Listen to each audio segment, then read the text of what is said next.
What is crack-a-lackin'? I'm Josh Ryzik here with Bryant Kleski for episode 23 of the Back of the End Zone podcast. We're hyped to be in here today.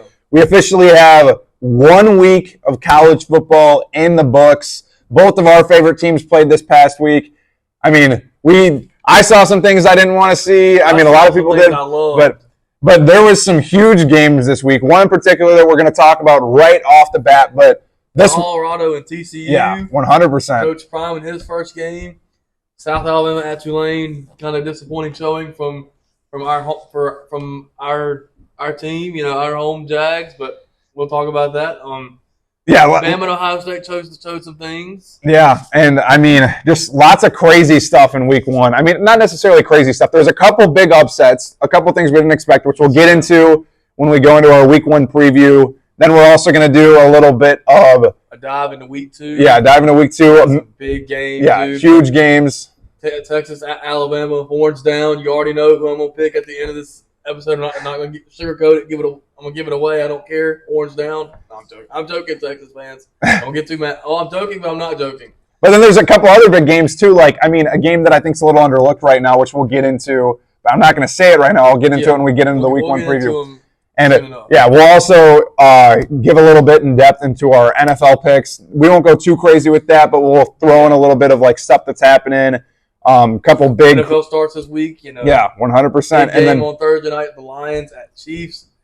I'm leaning towards the Lions in that one, but we'll see. Yeah, I mean, there's a couple things that happen, but I mean, then also at the very end, we're going to be doing our second week pick'em segment with special guest RBT, Madden YouTuber. He's got a couple.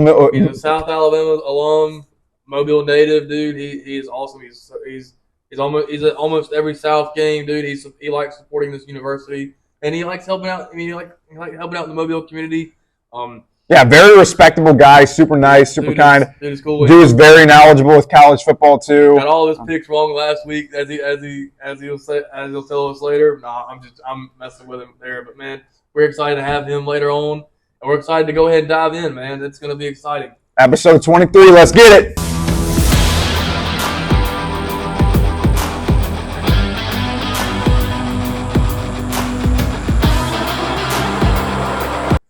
Before we dive right into segment one, we would like to thank one of our sponsors, 251 Pool Works, for sponsoring this segment. 251 Pool Works is family owned and operated, and they offer pool cleaning, maintenance, and repair. They serve the greater Mobile, Baldwin County, and Pensacola areas. And if you are needing any monthly pool cleaning service and or repair, give them a call at 251-978-7736 for the Pool Works. And with summer coming to an end, man, I mean, what perfect time to give them a call and get ready for the fall season, winter season. Give them a call, get your pool clean, man. Get it clean. Yeah, come on. No one wants a nasty pool. I'm not going to be swimming in it. Nasty-ass pool, man. Yeah, exactly. I'm joking. But diving right into segment one, man, there were we talked about this, and I mean, insane games. I don't think we were expecting some of the stuff that we saw this week, especially going into the first game we kind of want to talk about. TCU and Colorado, man. I mean, Colorado at TCU. I mean, TCU was ranked 17th going into that game? National runner-up, really. I mean, they didn't really compete for the national championship game. They showed up. They were in the stadium, and they showed up, and then I think they left. They showed up for like the first drive, and then that was it. But, no, I mean, we weren't really knowing what to expect out of both of these teams because TCU was a little bit unknown because losing Max Duggan, Quentin Johnston, some other pieces on defense. We weren't expecting Colorado to come out and just do they executed so well offensively. There's still some things they could do better on defense, especially in the defensive line. But 510 passing yards for Shedeur Sanders. And then also, I mean, they were also successful running the ball too with Dylan Edwards, and over 135 rushing yards for him, a touchdown. 3 touchdowns. Literally, 3 total touchdowns. But it's like no one expected to see this out of Colorado. We talked about it, and seriously, like we all knew that there was a chance that they were going to have a good year. But I think this right here was the statement that Deion and Colorado is making to show that they're not just going to have a good year. They're going to have a great year. Could potentially, I'm not saying this yet, but they could potentially win the Pac-12 after what they showed in this Week 1 game. I'm not going that far just yet. I mean, they still got some tests up ahead. Oregon looked great. They put 81 points. I feel bad for that Duck, man. He had 546 push-ups. If some of y'all don't know, I know they're kind of getting off topic here. The Oregon Duck, the mascot, I have a tradition. Every touchdown they score, he does push-ups for the amount of points they have. Yeah, so it's 7, 3. It's not 7 every touchdown. It's 7. Then they score another touchdown. It's 14. He does 14 push-ups. And if they have 21 points, he does 21 push-ups. So imagine, your team putting up 81 push-ups, and you're doing that amount of push-ups every time you score. That's somebody did the math, and they posted on ESPN. It was 546 push-ups, man. So yeah, I feel bad for that Duck, man. I hope they rest him this week. Anyway. Yeah, absolutely brutal for that Duck. But I mean, like Colorado, like we're saying, they had a game, and we talked about this game last week on the episode.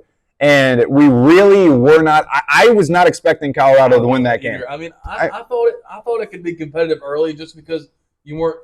I mean, nobody was sure what to expect from both of these teams. I thought TCU still played well on offense. Now their defense is a different story. I think TCU should have ran the ball a little bit more. They had a lot of success running the ball. They were able to wear down Colorado's defensive line because Colorado is not there depth-wise yet, because you have so many players coming in the portal. Maybe not there. You're not there depth-wise yet. But what was surprising to me was and early in the game was seeing how Colorado competed up front. Oh, 100%. The offensive line was stellar.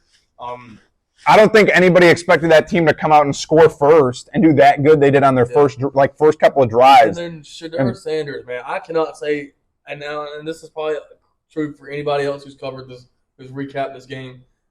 I cannot say enough about what Shedeur Sanders did. People were worried, and it was the same thing with Travis Hunter, where they were wondering about the level of competition that they had played at Jackson State. How would that translate to the Power 5 game, going straight from Jackson State, which is HBCU, to Power 5, playing TCU on the road at first. But what I saw out of Shedeur Sanders was a guy who could potentially become the number 1 pick if for some reason it's not Caleb Williams or Drake May. This guy, it was more about him than it was Deion to me. Oh, 100%. It was more about what he was able to do. His down the field passing was just accurate. And 100%. This game was a shootout till the end. Obviously, Colorado won by 3. But Travis Hunter, too, man, former number 1 prospect headed into college football when he committed to Jackson State, flipped from Florida State. And this kid came in, played both ways, played a total of 129 snaps, got an interception, and received for received for like 119 yards. And at the beginning of the game, there's TCU fans, Travis Hunter, you're mid, like screaming at him and stuff. And Travis Hunter, he talked his talk and like literally went out there and balled out. But man, and the thing with Travis Hunter to me, and if he can sustain this level of play, he could potentially become one of the greatest ever. Easily. I don't know. He's only in his second year. He was a freshman last year. He's now a sophomore. If he can keep this up for the next 2 years, he will. It don't matter what quarterback, what player is coming out in the 2025 draft. He will be the number 1 pick in that draft. Oh, yeah, easily. And people were comparing him to saying he's a Shohei Ohtani of baseball. Now I think there's some huge differences there, because baseball is not maybe as demanding as football every play. Yeah, exactly. But there are some similarities there, and man, I like what I saw from him. It's just, can he sustain that? Because 129 snaps, if he's doing that every single week, it'll start to wear on him. And once they start getting the conference play back, when they go to Oregon, when they host USC, I think you're going to see him sitting out a couple more times. Maybe I think it'll go depending on however the strong suit is between the offense and defense for that specific game. So say the defense is hot. Maybe they might take him out a couple plays on defense because the defense is playing really well, or say the offense is really hot. They might be like, all right, Travis, you can sit down. But still, insane performance. I don't think any of us expected this. We talked about it last week. Travis Hunter predicted himself to be a Heisman winner, to be the best in college football. And last week on this show, I laughed about it. I was like, there's no way. We both laughed about it. I'm like, there's no way that this kid is going to win a Heisman. And his Heisman odds went from like plus 8,000 to plus 2,200 after this week. Yeah, seriously. Sanders' Heisman odds went to like the top 5 after this week. And like Deion said at halftime, he's him. Yeah. And the Heisman might be chilling at his crib. So who knows? This was just a massive showing from Colorado. I know our friend Brandon was extremely happy. I know he's been waiting a long time for this, dude. Yeah, going crazy. He went 3 for 3 on his predictions. He predicted Colorado to win. I think he predicted Shedeur to throw for like 250 or 300 yards. For TCU, I don't think it's time to pump the brakes on TCU just yet. I think this was just a game where it was really competitive. You saw what Deion could do as a coach. We saw what his talent could do. You could see the belief that they had, and maybe TCU wasn't expecting. The Colorado to come out and punch them in the mouth. I mean, we still saw some good things out of TCU. Chandler Morris had a good game passing-wise. I mean, he did have quite a few incompletions, did have 2 interceptions, but I think we just also saw a really good Colorado defense. Yeah. But, I mean, their running back, too, Bailey at TCU, rushed for almost 200 yards off of only 14 carries. Like, dude was averaging like 12 yards a snap. And it's like this TCU team's still going to be really good. You said good Colorado defense. I wouldn't call it, it wasn't like a stellar performance. It wasn't, they still gave up 42 points, still gave up 200 yards on the ground. They still are over 200 yards on the ground. I think it was close to 500 total yards. But they made plays when they needed to. The 2 interceptions, one by Travis Hunter, that interception that he made, I don't know if there was a corner in the country that could have, other than him, that probably could have made that play. I was listening to another podcast. They were talking about how his body control is just so elite with the way he can position his body to make those kind of plays.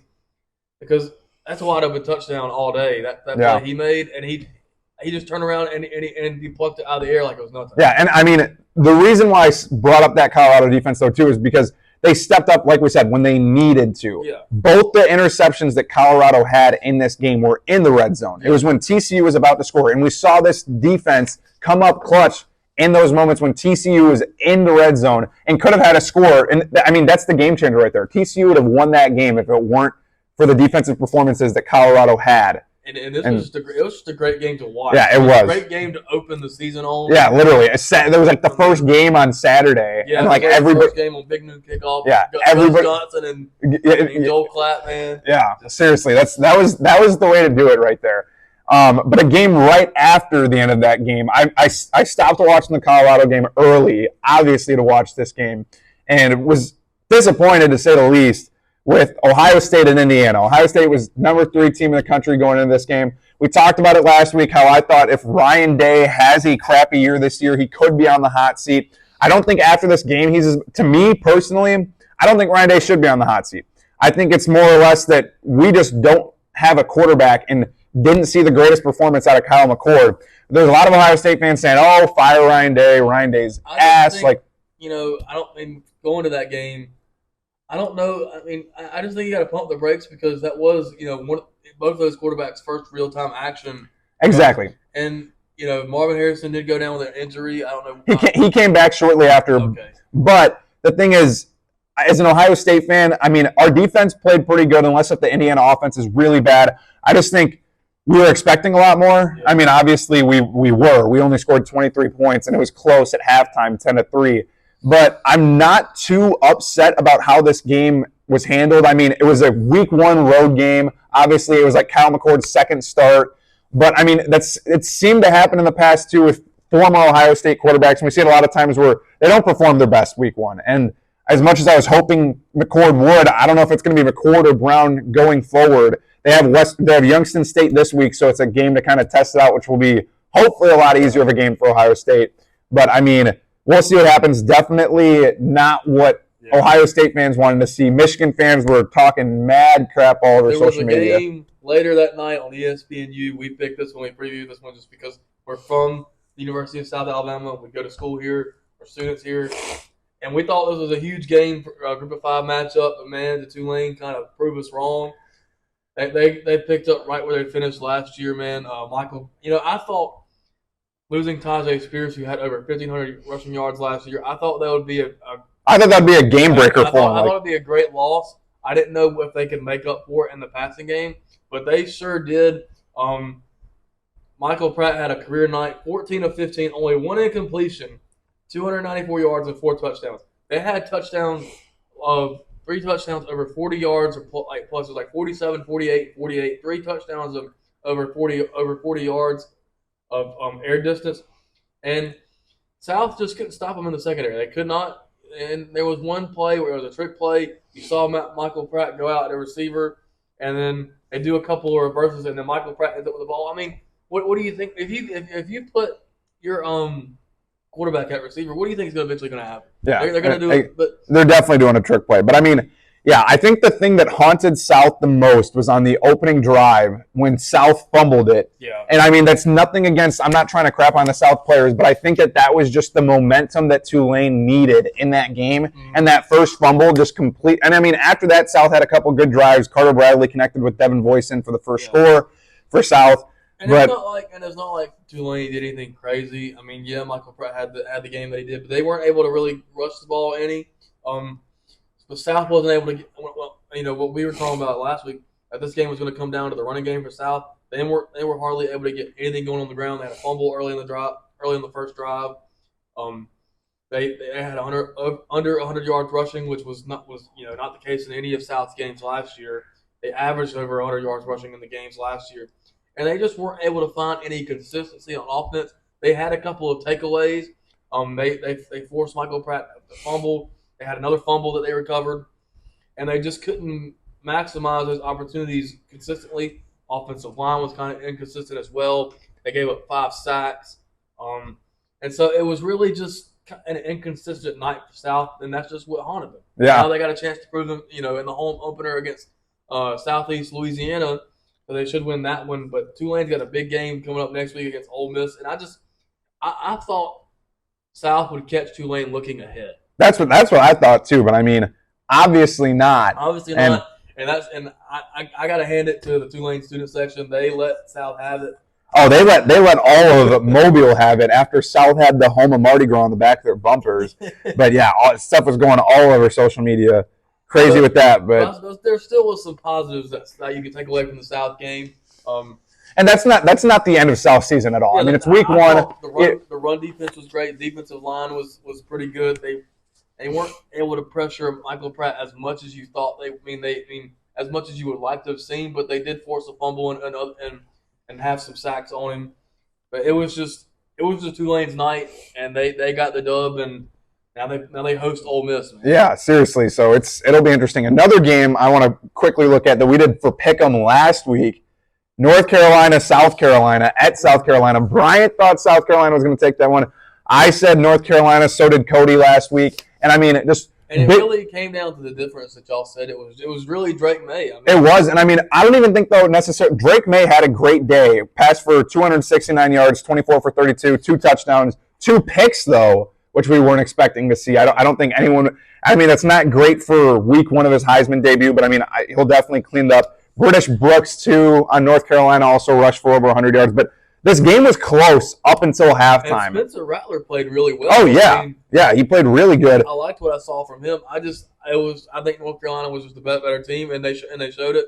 And I didn't expect that. But coming out of the half, the game was fairly close at half. I'm pretty sure it was a 3-point game at halftime. I'm pretty sure, North Carolina was up 17-14, and then coming out of the half, North Carolina scored 14 unanswered points in the third quarter, which is just what kind of took that game away. And I think South Carolina struggled to come back after that. I mean, we'll see what Beamer can do there, and if he can turn around this upcoming week. But I mean, that's exactly what North Carolina wants out of their week 1 game. And specifically, before you jump to your next game, I want to stay in the Carolinas and jump straight to that Duke-Clemson game. Yes. That game was something. Monday night. Yeah, Monday night on Labor Day. Riley Leonard, Fairhope native. We picked that game too. We all picked Clemson. I apologize, Duke fans, if anybody from Riley Leonard's family is watching this. Hey, I said that Riley Leonard would have a good game, but I did not expect them to just steamroll Clemson the way they did. I apologize to any Duke fans. I apologize to Riley Leonard and his family. If y'all watch this, we would love to have him on the podcast. But anyway, Duke was just more physical. Yeah, 100%. Duke was just they wanted it more. The crowd was in it from the start. They knew they had a chance in this game, and they proved it. You know, Clemson the last 2 years, everybody wanted to put it on DJU. He goes and now Oregon State is the top 15 team or top 16 team in the country. They're in the top 25 somewhere. He played great in his first game. They were all wanted to pin it on DJU. They all wanted to pin it on whoever the offensive coordinator was the last couple of years.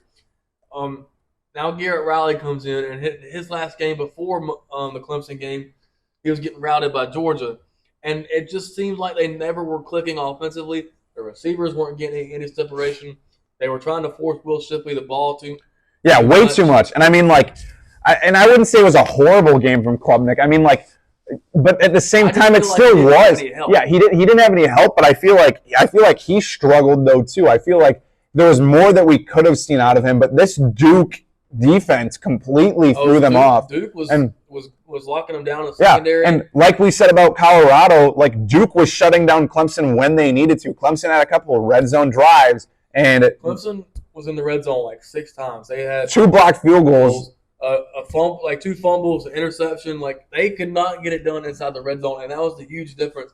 And then Duke on offense, they were able to that was kind of what surprised me was Clemson on defense. Just Clemson has been known to have, even with their offense being shaky the last 2 years, they're still able to have a great defense. And I think their defense just got wore down because the offense couldn't get it done. Will Clemson? We talked about this earlier on in one of our episodes over the summer. Will Clemson ever be back to where they're at?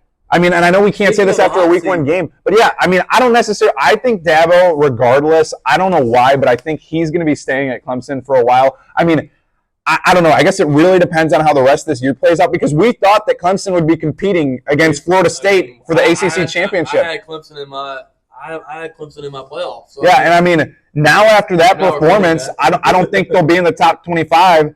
Like. They dropped from 9 all the way to 25. I know, but they're on the fringe. I think after week 2, they're going to be. I mean, they might stand at top, but I don't know. I mean, I don't see Clemson having a great year from here on out. There's still a lot of football to be played, man. I think Duke just wanted it more. I think Duke, they clearly believe, like I said earlier, they clearly believe that they could win that game, and it showed. I think that's what the difference was. And then Riley Leonard asking. And his professor said no. But the thing is, too, I don't know. It's just crazy. But Clemson also hosts Florida State week 4. So speaking of Florida State, what a showing they had. Yeah, seriously. I did not expect this. Now, I think LSU just kind of discombobulated in the second half because they were leading at halftime. It was 17-14 LSU. LSU was doing some things offensively. They were moving the ball down the field in the first half. You thought once LSU went up, you thought maybe, okay, LSU's kind of starting to pull away. Nope. FSU didn't waver. Jordan Travis, what a night from him. 342 yards, 4 touchdowns. Jane Daniels also played well. I mean, Jane Daniels, in total, he had over 400 yards total. But I think that it was just, I think the difference in the game was the receivers for Florida State. Yeah, 100. And on defense, you were talking about Jared Verse. Yeah, he had a huge presence as well. Yeah, I think we saw a lot out of Florida State's defense, and Florida State this week really showed, hey, we're knocking on the door. We're going to get back in the playoff this year. It would have shocked me if the AP poll came out on Tuesday, the new AP poll. It wouldn't have shocked me one bit if they had put Florida State at number 1. Oh, it wouldn't have shocked me either. I'm actually kind of surprised, though, because I don't think they got any number 1 votes from what I saw. Did. They got 3. They got 3? Okay. Because I saw number 4 behind Bama right now. Okay. Yeah, and Ohio State got bumped back to 5. But, dude, Florida State really showed. I think, right now, Florida State. Coleman had a night. I think they could win the Natty, bro. 122 yards, 3 touchdowns. Donnie Wilson was always open when Jordan Travis needed him to be. They just made more plays than LSU. I don't think, and everybody wants to say LSU season is done. I don't think that's the case. I just think, I know this is another case where Florida State wanted it more in the end. LSU lost this game last year and then went on to win the West. So I don't think it is over for LSU. I think they've still got a bright season. But as far as the Natty goes, I picked them to win it all. I'm probably about to eat a crow on that one. But man, this was just it was a fun game, man. Like, State. yeah, 100%. I mean, it shifted the momentum a little bit. I don't know how much more we want to talk about Week 1 preview, but real quick, Oklahoma beating Arkansas State 73-0. But the only reason why I wanted to bring that up is because Butch Jones, the Arkansas State head coach, on the sideline crying, and I was just like, man, that sucks. But Texas State beating Baylor, Wyoming beating Texas Tech. So I mean, there were some good games. So, but yeah, well, man, next we're gonna dive into Week 2 and talk about huge games. There's more of those this week. Yeah, 100%. So.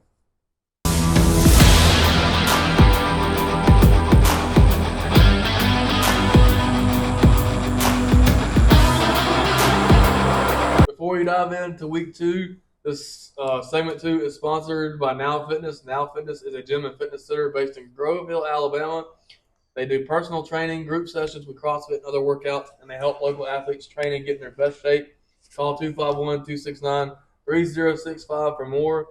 And we can't thank them at 251 Bulwarks enough for sponsoring our podcast and helping us grow. So now, Week 2, baby, it is here. Like we were discussing before we recorded, Week 1 or the off season is so slow. It feels like it takes forever. But once Week 1 goes by, it starts flying by. Yeah, seriously. So, I'm like, Week 2 is already among us. Here. Yeah. I mean, there's some games tomorrow night, smaller games. Like, it's like Indiana at Indiana State, but like little things like that. But it's just like NFL season starts this weekend as well. But we're going to get a little bit of that in this segment, but not as much as we're going to dive into some of these games that we got coming up. So the first game we're going to preview, I think this one is a sneaky game. I think people are not talking about it as much as they should. Texas A&M, the Aggies, travel to Miami to take on the Hurricanes. And this game is big because it'll show kind of where these two teams are at. Yeah. I mean, with this game, I mean, both of them are coming off of, I wouldn't say huge Week 1 wins. I mean, Texas A&M beat New Mexico State. And Miami beat Miami. Yeah, and Miami beat Miami. But like we talked, like seriously, Connor Wegman had a really good game, and I think he had the type of game that Texas A&M wants to see out of him. We've talked about it in the past, like 236 yards, 5 touchdowns. Exactly, 5 touchdown passes off of like 18 completions or something like that. And I mean, like, dude just balled out, and it's exactly what Texas A&M wants to see out of him. That's what the fans want to see. That's what everybody wants to see. I think. Miami struggled a little bit. I think they're looking to make kind of like a statement here, kind of like prove that they're on, that that they can compete, and that Mario Cristobal needs a statement win. Oh, yeah. Because if he doesn't have a good year this year, there's going to be huge pressure from Miami fans that want to see the program back. I'm not going to say he's going to get fired, but he's going to be under tremendous pressure going into next season. But A&M just A&M's looking for a statement as well. They are, because I mean, an A&M usually tends to lose games that they need to win. It's the bigger games that give them trouble now. And I don't think this is a bigger game, but A&M definitely needs to win this game, and I think they will. But A&M hosted this game last year, and it wasn't all that pretty. It was A&M won like 17-9. I mean, it was a play or two away from going Miami's way. But they still won this game last year. I think, this game's tough. It's tough to kind of preview because you don't know what these two teams are yet. But we're gonna find out. This game will be pretty good. It's gonna be it's gonna be in the 2:30 slate on ABC. I think this game is gonna be really good. I'm excited to see the quarterback battle between Tyler Van Dyke and Connor Wayman. Yeah, Van Dyke had Miami secondary against the receiving corps from A&M because A&M's receiving corps is deadly. Moose Muhammad, Evan Stewart, dudes are really good. And you get excited to see what Miami has. I mean, you really don't know from them playing Miami of Ohio. You really don't. So this game is really a true test for both of these teams. Yeah, no, easily. And I mean, another game looking into, I wouldn't consider this game a test for at least both of these teams at all, but it's Nebraska traveling to Colorado reliving that rivalry from the 90s. And I mean, man, I really didn't like what we saw out of Nebraska. I mean, not that there was anything crazy with Nebraska, but I don't think Nebraska stands a chance in this game due to the fact that, like, Jeff Sims just didn't really – I don't know if he's – it wasn't pretty to me in the way that he played. I mean, he only passed for 114 yards. I mean, still – But he still had a lot of rushing yards. I mean, he led the team in rushing with 91 rushing yards, but it's like I really think that after seeing how Colorado played last week – just has all the momentum, man. Exactly. After their big win at TCU, the home atmosphere that they're going to have for Coach Prime's first game is going to be electric. Probably something that stadium has never seen before. This is a bold prediction. I'm not trying to get into our pick'ems too much since we're going to go over that in a little bit, but I seriously think that Colorado could shut out Nebraska at home. They really could. Hey. I mean, it's not like Nebraska put up a ton of points against Minnesota. I mean, it was like 13-10 or something like that. And Nebraska's still. I think Nebraska's still looking to make a statement. Everybody's talking about Colorado. Everybody's on the primetime train. Everybody's on the Colorado train. And I mean, this could be a situation where Nebraska's not being talked about. Nebraska's being doubted. Matt Rule's saying, "Hey, this is saying to his players, hey, this is the Super Bowl. It's Nebraska's Super Bowl." I wouldn't say it's a Super Bowl, but it was a chance to prove yourself and say, "Hey, maybe Nebraska's a little bit better than people thought." Maybe Nebraska's going to play it like it's their Super Bowl, though. I mean, we'll see. I don't know because and it could be one of those situations where Colorado comes off of an emotional win, Coach Prime's first win. Everybody is glamoring over Colorado, and there's all Nebraska saying, "Hey, we're doubted. We can go in there and make a statement." And so, I mean, never know. Yeah, they definitely could. But looking into our next game, I don't know what game you want to talk about right this second. Well, this game, the other team from across the state, Alabama's little brother, the Auburn Tigers, go all the way to Berkeley to travel to take on the Cal Golden Bears. This one's I kind of like this matchup because these are two teams you don't see play very often. I don't remember the last time Cal played an SEC team, but the Pac-12 went 13-0 in their first week. It seems like the Pac-12 in their last year, the Pac-12 is as good as it's been, or it's the best it's been in years. And their last year, and now all these teams are going elsewhere. But Cal looking to kind of make a statement in their last year. Hey, they're fixing to join the ACC. Say, hey, this is what we bring to the ACC. Auburn, first year under Hugh Freeze, looking to get a huge road win because I don't know what kind of crowd the Golden Bears bring in. I don't think they bring in much of a crowd. But I can't assume it's much considering what you see from UCLA and USC crowds. They're not as big either. USC probably gets the biggest crowd of them all just because they're actually relevant right now. But this is a sneaky game. This is one where I didn't. Auburn played UMass. I didn't like Auburn's. I think Auburn's D line kind of let them down a little bit. Now Auburn got the win. They breezed. But this is going to be one of those situations where Auburn's offense is better than their defense this year. Oh, yeah, easily. We'll see a lot of the Peyton Thorne, too. Yeah, and they do get some guys back this weekend. They get Jarquez Hunter back at running back. They're probably their best running back. They get Nehemiah Pritchett back in the secondary. They get some guys back healthy. But, this game could be sneaky because traveling all that way, that's a long way to travel, man. It could have an effect on. Yeah, most definitely. But I think this is Auburn's game to lose. I'm not going to give away my pick. Auburn's favored by a touchdown. I think Auburn still has the advantage just because they are the SEC. They are part of the SEC. Hugh Freeze. Say what you will about Hugh Freeze as a person and his background. I think he's a damn good coach. He really is. He knows how to win. He's done it. So, but this is I like this matchup. I can't wait to watch this one. This one will be at 9:30. Yeah, So imagine you're watching Bama, Texas, and as soon as that one gets over, Auburn and Cal are playing in the Pac-12 after dark. Yeah, great game for people from the state of Alabama, especially. We get to stay up. And I'm gonna be watching this game. I'm not an Auburn fan. I can't stand Auburn. there are a couple fan bases I don't like. I kind of have more hatred towards more than Auburn because I have friends that are Auburn fans. I try to be an Auburn fan I don't try to be an Auburn fan. I'll root for Auburn when they play teams like this because they are in the SEC. I like to see the SEC succeed because it means more. I don't want to see a team that's about a conference that's about to dissipate. Beat the SEC. So I'm gonna be rooting for Auburn here. We'll see, but I mean, looking at another Alabama team, I mean, your team, the game of the week, man. Texas at Bama at Bryant-Denny. I've been waiting for this one. I'm nervous as hell for this game. Potential future SEC championship matchup next year. Maybe, but I mean, that's looking too far ahead. That's looking too far ahead. Texas hasn't played a 9-game or 8-game SEC schedule yet, so we'll see about that one. But this game is huge on so many levels, not only for playoff implications, but also recruiting. Texas wants to make a statement.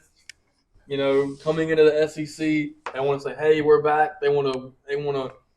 This game was close last year in Austin. Yeah, really close. It really surprised a lot of people because I remember last year everybody was saying, "Oh, Alabama's going to go in there and whoop Texas. They're going to beat their ass. They're gonna and that's not what happened. It came down to the very last play.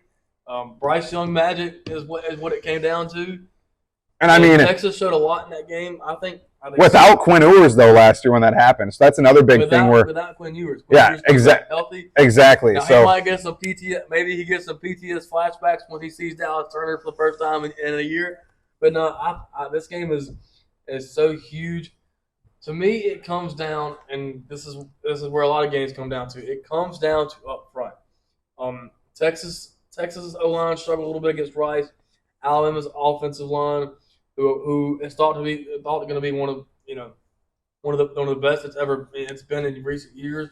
They didn't have a good. They did all right. They didn't have that great of a showing against Middle Tennessee State. They gave up some sacks. To me, the difference is up front. I want to see Texas D-line up against Alabama's offensive line. I want to see how Jalen Milroe can handle this magnitude of a game. Both of these quarterbacks. I mean, Quinn Ewers, he struggled a little bit last year. Yeah, I mean, we'll see what happens. I mean, I'm expecting to see a lot out of Quinn Ewers. I think this is his comeback game, and I mean, obviously, he'll be hooking it up with Xavier Worthy a lot. I think we'll see that connection multiple times. The matchup, on the defensive side for Alabama will be their secondary against these Texas wide receivers. They got Xavier Worthy. They got A.D. Mitchell from Georgia. Yeah, a bunch of people. But I mean, I don't know. This game just comes down to Jalen Milroe and how he controls the game at home against Texas, which I think he'll be able to do fine at Bryant-Denny. And the thing about it is they're not Texas or Alabama. I mean, Alabama's not going to ask Jalen Milroe to go out there and beat Bryce Young. They're not asking that of him. Now he can make plays as we saw last week where the snap wasn't great. He picked it up and he still ran around the edge for a touchdown. He's quick. He's explosive as an athlete. But they're not going to ask him to go out there and be the hero every drive, like Bryce Young had to do in a lot of spots last year. Alabama's going to try to control the game on the ground. They're going to try to grind. I think they're going to try to grind the clock and keep Texas's offense off the field. Yeah, I think they'll be able to do that. But I think this game will be similar to last year in the fact that it'll be pretty low scoring. I think both these teams in the first weeks had total yards of over 400 total yards in their first games. Yeah, they weren't playing insane opponents, but I think that this game, yeah, they'll have a lot of a lot of passing efficiency, a lot of running efficiency. But I think that this game is going to stay pretty low. I'm not going to say extremely high, but I think it's going to stay under 20 points on each side. And I don't know about all that, but I mean, this game it'll be close. I think it'll be close, but I think it being in Tuscaloosa, Tuscaloosa, and I'm a huge Bama fan. I can't deny it. I'm not even going to be in Tuscaloosa this weekend because I had to be here for South's game, and if it weren't for that, I'd be in Tuscaloosa. But I can already tell you the atmosphere is going to be crazy. This might be one of the best atmospheres Bryant-Denny has seen in a long time, probably probably since 2019 LSU and Bama. I remember that. I remember that one being very crazy. That's when former President Trump was there, and that atmosphere was insane. Yeah, I mean, it's going to be literally an insane matchup. College game day, obviously already there. The worst kept secret alive, but I mean, McAfee show is going to be there. It'll be crazy. It'll be rocking. All this game is so huge and there's a bunch of recruits going to be there. I can't tell you the list of like how many 4 and 5 star number 1 recruits at their position are going to be there. It's going to be insane. This is a huge game for both these schools looking to make a statement early. And this is one of these situations where if either of these teams lose it close, their future, like their college football playoff hopes are not over. If either one of these teams lose and it's close, and they lose by a touchdown, lose by a field goal, lose beyond, like if they lose this game under 10 points, say Texas loses by under 10 points, and they run the table, they win the Big 12, with their only loss being against Alabama on the road. There's still a chance they could get in and oh yeah, 100%. Vice versa goes for Bama. Bama, because Texas is a talented team. Bama could just still have some growing pains early with quarterback and what they're trying to do on offense, but they could figure it out later in the season and run the table, win the SEC, and their only close loss be to Texas by a touchdown. It could be a situation where. Whoever loses this game, their hopes are not done. Yeah, 100%. I mean, it's only week 2, too. I mean, it'll definitely be the game of the week, like we keep saying. Excited to see what comes out of that game. I think it's the game of the early season. I think this is the biggest game. Yeah, easily. Early in the season. I mean, potentially. I think the 2 biggest games are LSU, Florida State, which happened last week, and then now Texas, Bama. I think this one is bigger. I think potentially. I think for these 2 teams, I think it's just bigger. I think kind of the rivalry these 2 teams have kind of built up. The last time they had played was in the 2009 Natty. That ended up that started the Nick Saban era of Natties. But anyway, I'm excited for this game. I can't tell you. This game will be starting kind of like when South's game is wrapping up. I will definitely be tuning in. I'll be watching each moment.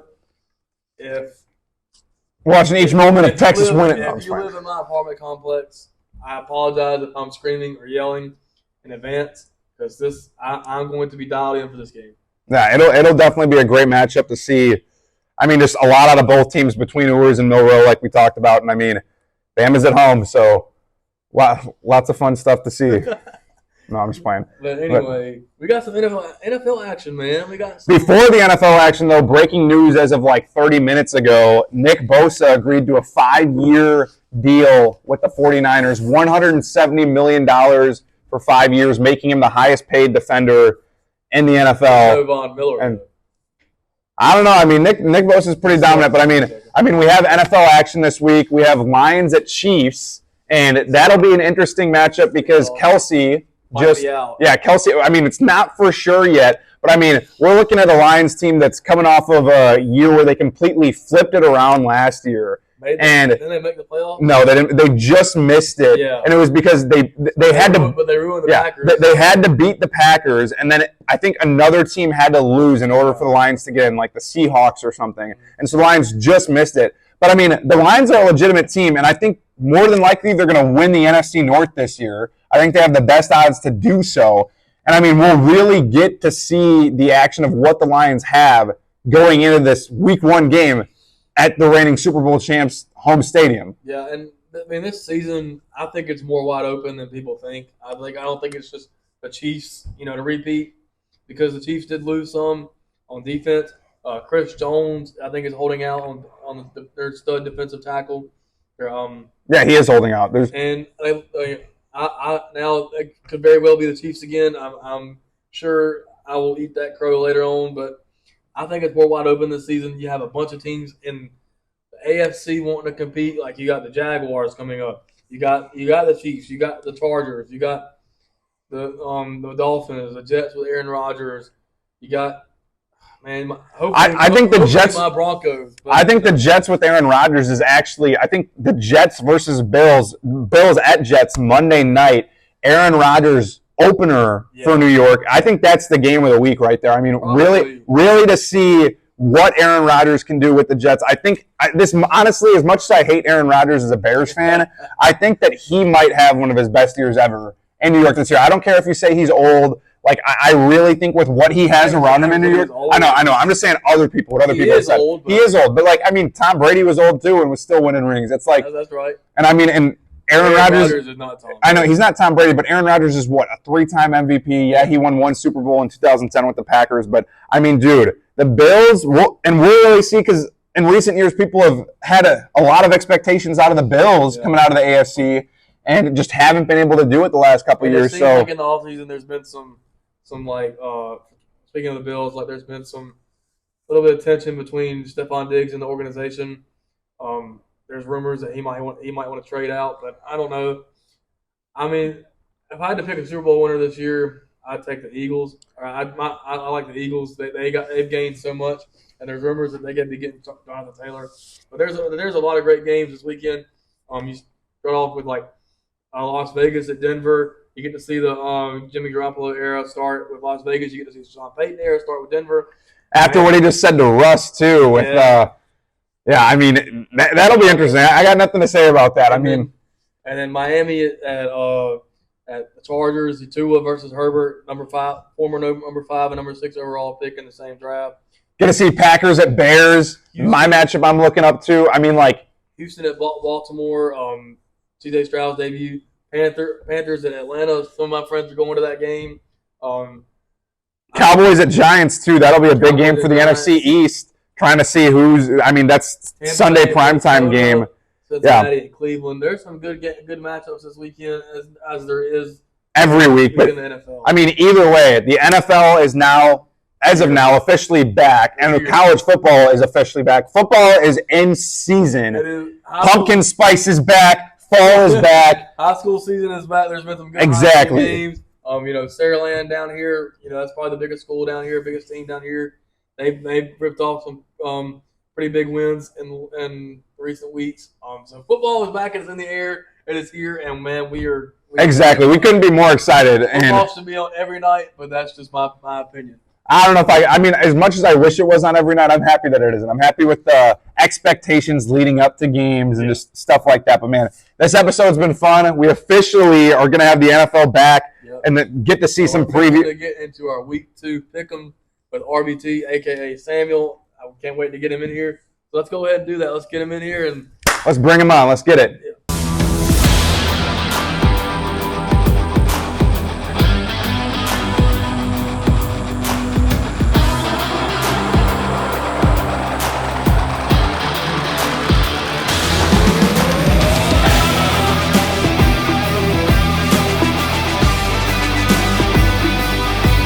All right, everybody, this is RBT. His name is Samuel. He is a Madden YouTuber.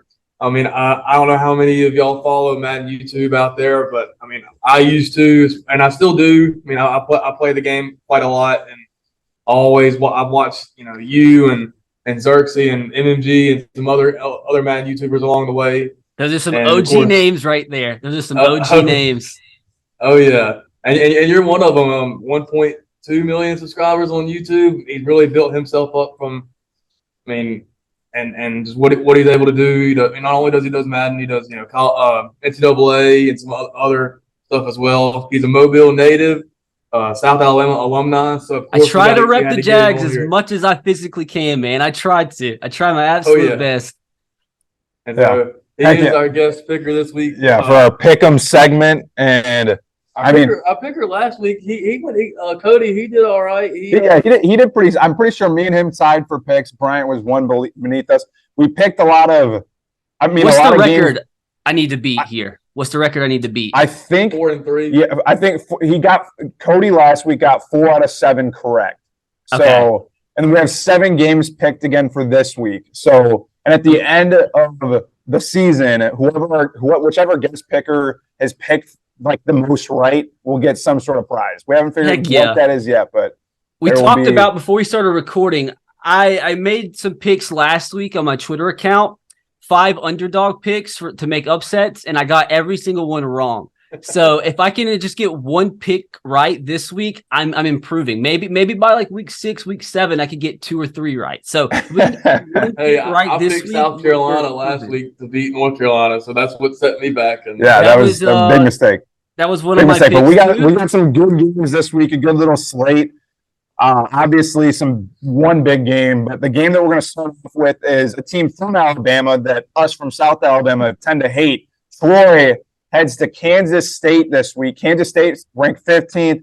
Both Troy and Kansas State are coming off of wins this past week. Kansas State's 1-0. Troy beat SF Austin 48-30. Yeah, so they've gotten really better the last few years.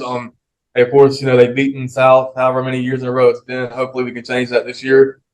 This is a sneaky game just because maybe Kansas State might be looking ahead, or maybe overlooking Troy. I think it's close, but I think Kansas State does pull away. Yeah, I mean, Kansas State is reigning Big 12 champs, took down TCU last year in the Big 12 championship. And I think for this game, Kansas State is going to whoop Troy. Like, do you guys think I'm really going to pick Troy? Like, come on now. Like, but like realistically though, if you think about it, I'm like 95% sure last year, it might have been week 2 or 3. I think it was week 2. This is kind of similar. Like, this is when, like, the same week Tulane went in and beat Kansas State last year.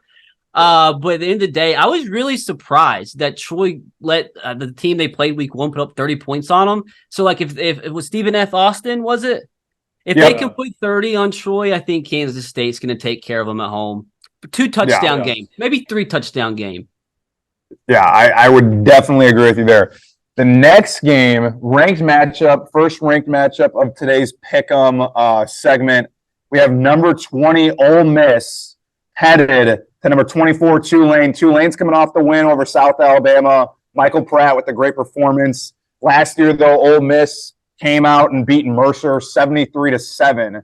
Great little standoff win for week 1 of the season. After Mercer was posting all these hype videos trying to say that they were going to take down Ole Miss week 1, but yeah, I got a bite. I got a bone to pick with Tulane after what they did to us last week.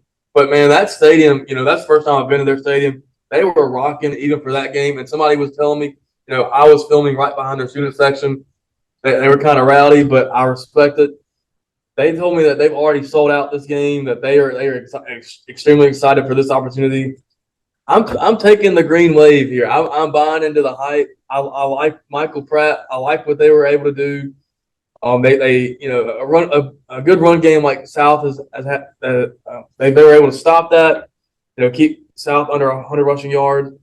Ole Miss is going to try to do the same thing. I think I'm going with the upset here. I'm picking the green wave. Yeah, I'm going to 100% agree with you. I think that Michael Pratt had a great week 1 performance. It wasn't anything insane, but I think that Tulane has the home field advantage, obviously, over Ole Miss. Yeah, Ole Miss put up 70, but it was on Mercer in week 1. And I don't think Jackson Dart has what it takes to get it done against the Green Wave. All right, so my thought process here. So Tulane they beat USC, okay? Then week 1 of this year, they beat a team even better than USC in South Alabama. So why couldn't they beat Ole Miss, Why couldn't they beat Ole Miss? So I think, like you said, that stadium was rocking, absolutely rocking last week. I was super impressed with their student section. That was insane. So big game. And like Tulane, if they win this week, like this could be a team. If there's some chaos in college football, like towards the end of the season, an undefeated Tulane team could be one of the craziest teams to ever sneak into the college football playoff. I mean, it's a big if, but it's a possibility, and I think it starts this week with the win over Ole Miss. So we're all 3 going Tulane, which is crazy to me. It's crazy to me, but like with these upset picks, like I'm kind of scared. I picked against Troy week 1. That probably means they're going to win. I picked against Tulane. I mean, pick Tulane to win here. It means probably Ole Miss is going to win, but we'll see though. We'll see.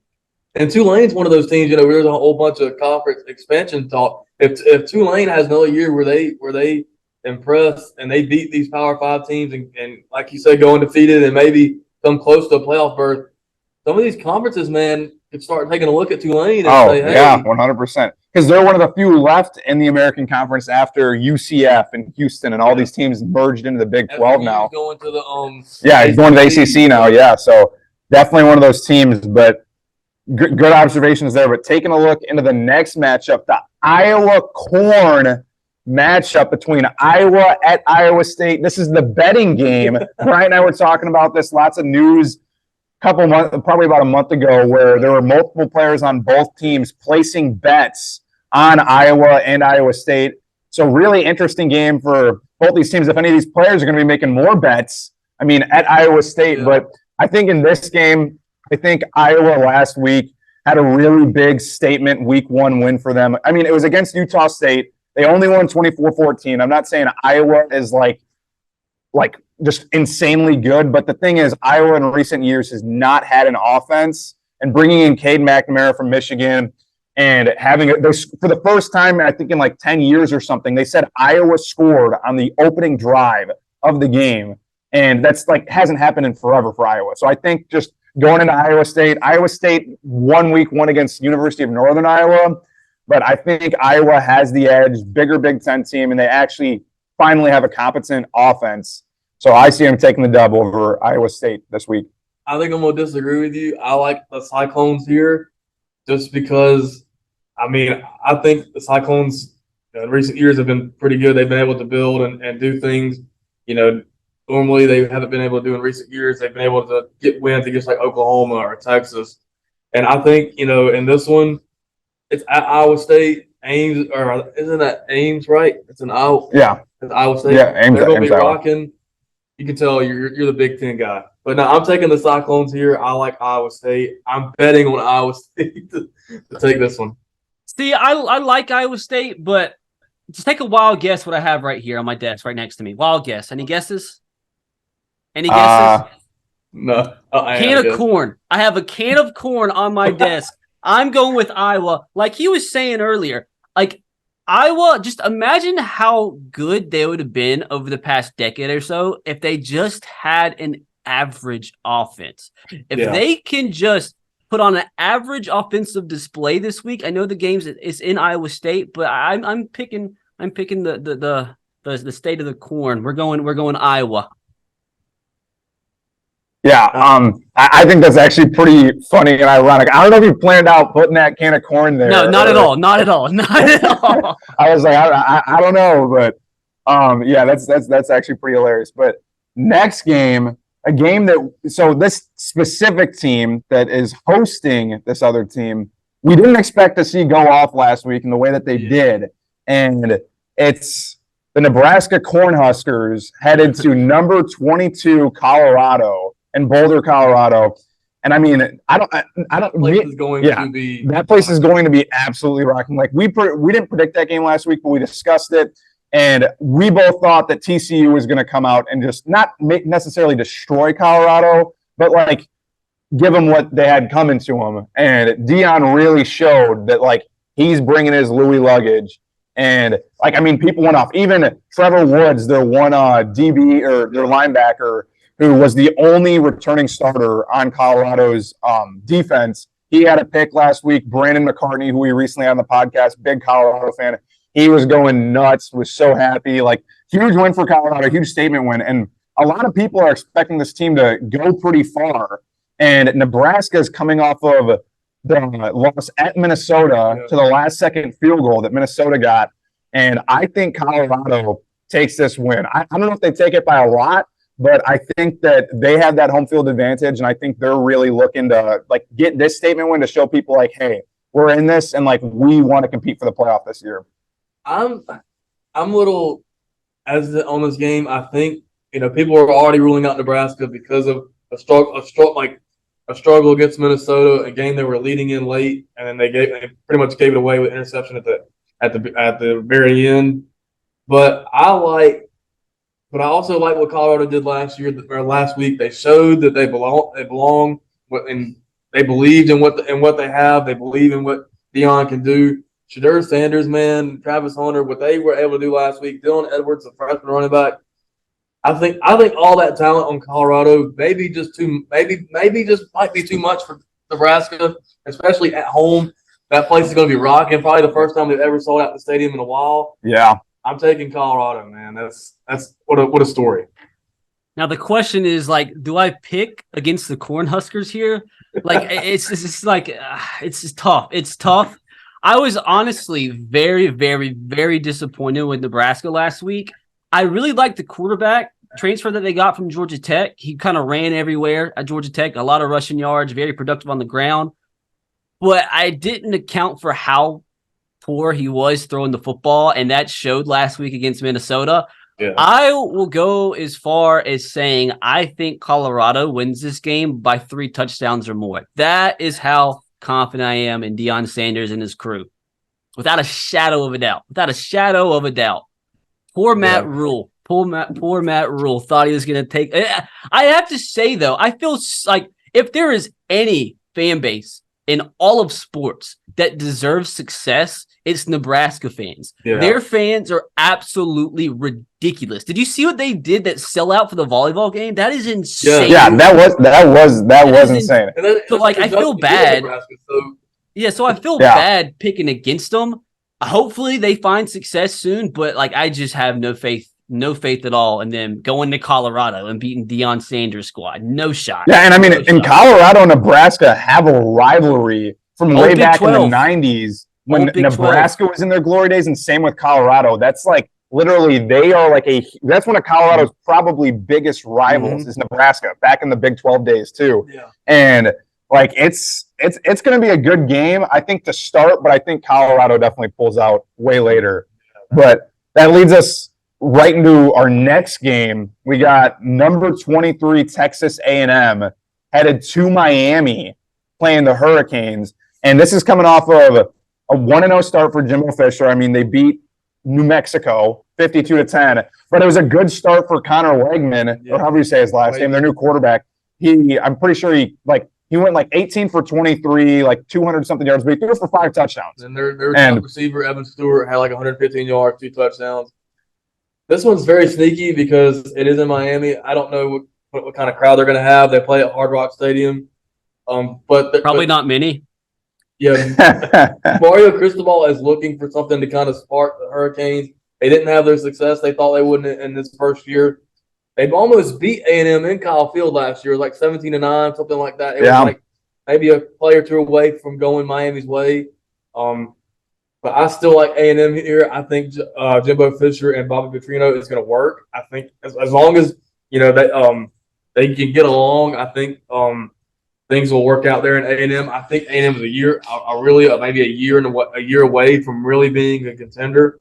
So I like A&M. I like the weapons they have. The defense is going to be phenomenal, and I think, and like I've said all season, I think A&M is a sleeper in the West. So I'm taking the Aggies. Yeah, I'm also going to agree with you. I'm going to take the Aggies here. I think just like the performance that Connor Wegman had,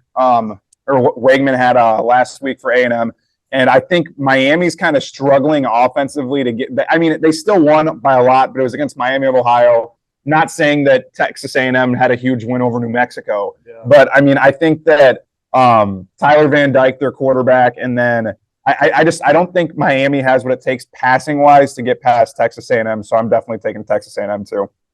This is where it happened, boys. This is where it happens. I think if Miami can fill, let's say, 75 to 80% of their stadium, which is a very, very, very, very, very big ask, I think I'm going for the upset here. I've kind of been going for who I think is possibly the favorites in each game, but I think Miami, they got a ton of talent in the portal. A&M, like they've shown in the last few years since Jimbo's came over, like they struggle in the big games, and something inside of me is telling me Miami, I'm not sure if they're really back yet, but something tells me this is a close game, and I think maybe a last second field goal they pull out the shocker. I'm not overly confident, but I'm confident enough to pull the trigger here and make the pick. And we love a good upset pick. I mean, I think this game is going to be close, but I mean, A&M, man, I think Jimbo might have found his guy to call the offense. So I mean, I don't know. This one is a sneaky game. Yeah. I would definitely agree. But I think another game that not necessarily is a sneaky game. I mean, it's our next game on the list. We have Auburn at Cal. And personally, I don't want to give away my pick right away, but I'm going to give away my pick. I think Cal's taking this game. I don't care what you have to say about Auburn. I know Auburn won week 1, but against UMass, 59-14. I don't know. I don't like what I'm seeing out of Auburn. I feel like over the years, in early games like week 1, week 2, week 3, Auburn tends to struggle. Yeah. And I just think that Cal's running back, like last week, rushed for almost 200 yards and 2 touchdowns. I think he's going to be unstoppable against Auburn's defense. I mean, yeah, he was unstoppable against North Texas, but I don't know. I don't know if I think Cal pulls off the upset at home, and I think Auburn fans are going to be crying. So I do think home field advantage is probably a huge thing here, but I don't know. I don't follow Cal football. I mean, I don't know if any of us do enough. I don't with the state that they're in. They're about to. I mean, the Pac-12 was in last year. You know, they're about to go to the ACC next year, which is unbelievably bizarre. But I don't know what kind of crowd they pull. I like Auburn here just because I like despite what Hugh Freeze has done as a person, I like what he does as a coach. He was able to bring Ole Miss had some good years. Was one of the only coaches to beat Saban back-to-back years at his tenure at Bama. I think he's found his quarterback in Peyton Thorne. I think they got some really good running backs. Jarquez Hunter will more than likely be back for this game. They'll have Nehemiah Pritchett back in the secondary. I like Auburn here to pull off the win on the road. I like Auburn. So you talk about home field advantage. Honest to God, I'd be willing to bet there are more Auburn fans at that game than Cal fans. Yeah. Like the Cal fan base, look at their attendance from the past 10 years. It's non-existent. I think, honestly, so talking about my upset picks that I made last week, one of them was North Texas over Cal.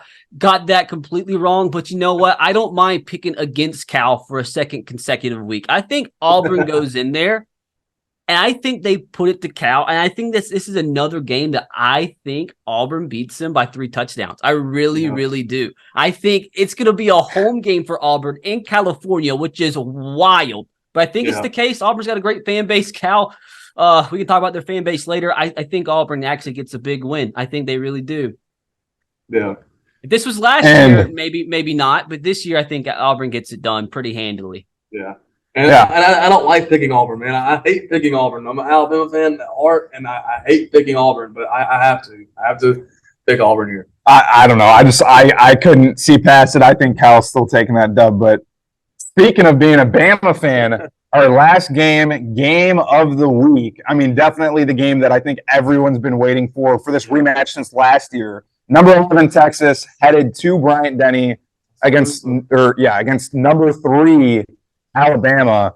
And man, this game is one to talk about right here with Quinn Ewers after getting hurt in last year's game. College game day will be there. College game day will be there. McAfee show will be there. SEC Nation will be there. Yeah. All these recruiting websites will be there. Yeah, a big recruiting weekend for both of these schools as well. I looked at the recruiting list of how many top guys in the next couple of classes have been there. This game is massive on so many levels. Like people talk about the Florida State LSU game last week being one of the biggest games of the early in the season. I think it's this one because of how close it was last year. You don't have Bama doesn't have Bryce Young at quarterback this year but they do have Jalen Milroe, who played exceptionally well in his first, not on his first start. But even though it was Middle Tennessee State, I'm picking Alabama here. I think it's a close one. I think it being in Tuscaloosa is the difference. I do think Tuscaloosa will be a different animal on Saturday night. It's prime time. Texas struggled early against Rice. Quinn Ewers was 0 for 7 on passes 28 yards down the field or more. They don't have Bijan Robinson. They don't have Devon Overshown or Overshown at linebacker on the other side. The matchup for me in this game is Texas D-line against Alabama's O-line. If Texas D-line is able to get pressure like they did last year, I do think Texas has a shot. But I'm being biased here. I'm taking Bama all the way. Horns down. Yeah, and I mean, I 100% agree with you. I think Bama has the home field advantage. It was kind of not frustrating, but it was very bizarre to see Texas struggle against Rice early last week. I think halftime it was 16-3, and a lot of people were expecting Texas to really take that one away. And I mean, then again, Rice has JT Daniels, former Georgia quarterback, former West Virginia quarterback, former quarterback for every team in the nation. But yeah, I mean, seriously though, I think Quinn Ewers really showed some big weaknesses last week. And I mean, yes, they have Xavier Worthy, but for Texas to come out on top of this game, Quinn Ewers and Xavier Worthy need to have an insane game and really flip the switch compared to last week. And so that just leads me, Bama's at home. I'm picking Bama this game. The thing is here, when you're a program like Alabama and you're so used to winning, you know how it kind of is with the fan base. They start to get very complacent. Yeah. This is the first time in a while people have been doubting him because of the quarterback position. They seem to not have as much talent everywhere. And that is normally when you see the Alabama teams play the best. So I think this might be, I mean, it probably is like he lost Bryce Young, so it's probably a lesser talented team this year, but that doesn't mean they're not going to perform better. I think this environment, with all the talk about this being the least talented team in a while, that fan base is going to be rocking, absolutely rocking. This might be the best atmosphere Bama's seen at a home game in probably the last decade. With that, I really think it's going to be close. I think Texas has a much better team than what they showed, but I would be absolutely shocked if they go in there and beat Bama. So I go Bama close, maybe a touchdown, but I think they have enough. The fans are going to be behind them. I think it's 7-10 point win. Not the easiest win, but at least they don't lose, you know? Yeah. I mean, we'll take it after last year's game. It was a 1 point win last year in Austin. I remember, South was playing at Central Michigan, and I was filming that game, and I was listening to the Texas Bama game AirPod, and man, I was behind the camera just shaking because I was like, we're about to lose to Texas, but this game is huge on so many levels. This is playoff implication. Yep. And these two teams could possibly see each other again if Texas loses a close one to Bama, or Bama loses a close one to Texas, and they both run the table. They could see each other again in the playoff because, I mean, a lot of people have Texas winning the Big 12, and Desmond Howard, he made his picks. He's got Texas in the playoff. These two teams could probably see each other again. And this is the last year, too, where both of these teams will not be in the same next year, they'll be both in the SEC. Could like potentially Exactly. So that's crazy to me. The SEC is gonna be interesting, to say the least, over the next 5-6 years. It's gonna be wild. So many good teams. Teams.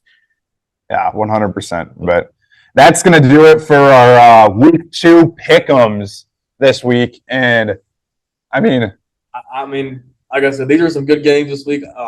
Probably some better games than last week, but man, I can't wait to watch. And after that first week goes by, it takes forever to get here. Once week 1 goes by, it's like flip of a switch. And we got NFL action this weekend. The Lions and Chiefs having to rep my Titans here. Oh, the old school Oilers jerseys. I'll be going to the game this weekend against the Saints. I'm telling you, after going to New Orleans last week and seeing South Alabama get destroyed by Tulane, if I go to New Orleans again and my Titans get beat by a lot, even if they just get beat by a point, I vow to never, ever, ever, ever go watch a football game in New Orleans ever again. That's facts. That is facts. I'm a Broncos fan. I don't know what to expect from Russell Wilson and Sean Payton. I mean, I'm a Bears fan, so this year is really just we'll see what happens. As a Bears fan, this year at least you have some better expectations this year than what exactly. We had in there is better expectations than last year, and I mean, I don't see us winning the NFC North, but there's a chance because right now it's more than likely going to be the Lions, but you never know. So all you need is a chance, man. The Chiefs tomorrow, so. All you need is a chance, but at the end of the day, it is the hope that kills you. But at least you don't have to play Aaron Rodgers twice a year. So that is true. Yeah. Jordan Love time in Green Bay. Well, we'd like to thank Samuel, aka RBT, for joining us for this, man. We enjoyed having him. We can't wait to see who we pick for next week. But man, it's been a blast this week. And if you're tuning into any college football games this weekend, which I know y'all are, make sure to be like Samuel and keep a can of corn by you. That's some good luck for your picks. And go check out his channel too. Go support him. Go subscribe to his channel. Appreciate it. We'll put his channel in the link below, description below, and man, it's been a blast. We'll see y'all next week. Of course, man. Thanks for having me. Hopefully, I at least get one pick right, and we're improving.